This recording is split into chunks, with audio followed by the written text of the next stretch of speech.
In this video I'm going to take a look at the 2017 question 1 from Materials Technology Wood paper. It's the laptop stand. In the question here we're asked to draw this in part 1 to a scale of 1:2, so all the dimensions that you see here have to be divided by 2 to put them onto the sheet. You're asked to draw an elevation in the direction of arrow A, and you're asked to project an end view. It doesn't say which side, but it doesn't really matter, so you have to decide on which side you want to take it from. You can see here I've written in all the dimensions which I find useful, and I have picked the side that I'm going to project my view from.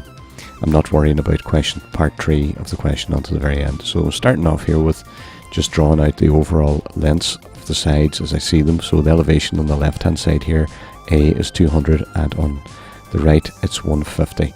Now there is a little bit of an additional piece on it here where you have the rail at the front and there's the curved piece at the top. So I'm just coming down from the top, well in excess of the 150 that I have for the main part of the item, and it's really one of the two parts which is could be considered complicated in this here. So I've drawn the kind of box of the outline here that you can see, and I want to draw this curve at the top. So in order to get that, it's a 75mm curve.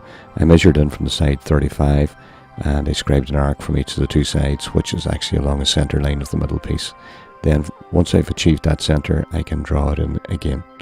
If you need to slow down the video, just go back and take a look at that again, where I've picked my points and my distances from. So I can project that now into the end view, and I'm extending the line of the back edge of the laptop box to the top to meet that there. And then I want to draw this rail. It's at the front because it will extend out in my end view. It'll extend out the distance of it's 10mm. It's representing 20mm at the side. And you can see I'm starting to draw this curve, which is actually along the same line as the top of the rail.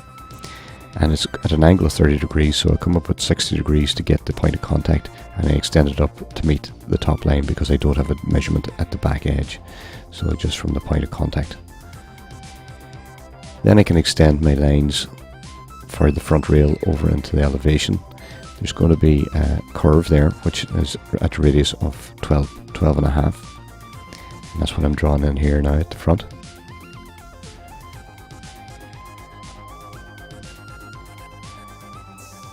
And I can extend my lines down. There will be a broken line through that there, but I'll not draw it just immediately. I'll leave it until a little bit later to draw that there.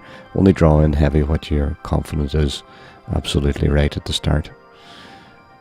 So there are the two sides, 10mm representing 20mm in thickness, and I am measuring across now to get the center line for the little piece taken out of the bottom of the side of the laptop stand, and the angles are 30 degrees taken from a center point, which is 75mm up from the bottom.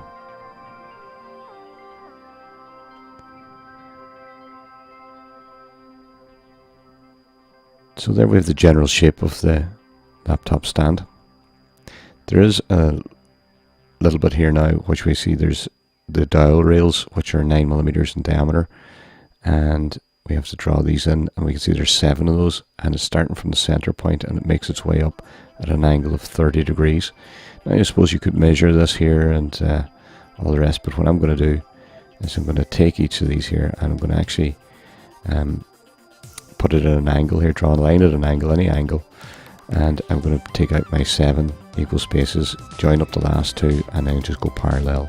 That gets me the center for all of the dowel rods. Even though I don't have to draw these in the end view, I'm just locating the centers, and I'm using the center circle template to draw them quite quickly because it's small diameter, and extend them across. And as it turns out, the top and bottom line are in line with each other, so it's really only for construction. I've left them a little bit heavy so that hopefully you'll be able to see those.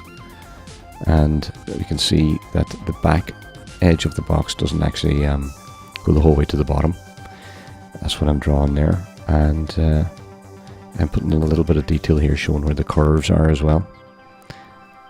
And it's not asked for in this question, but a common thing as well in these questions, they normally look for dimensions, and I'm just putting these in so that you'll be able to use them as a reference when you go back over the video for the sizes.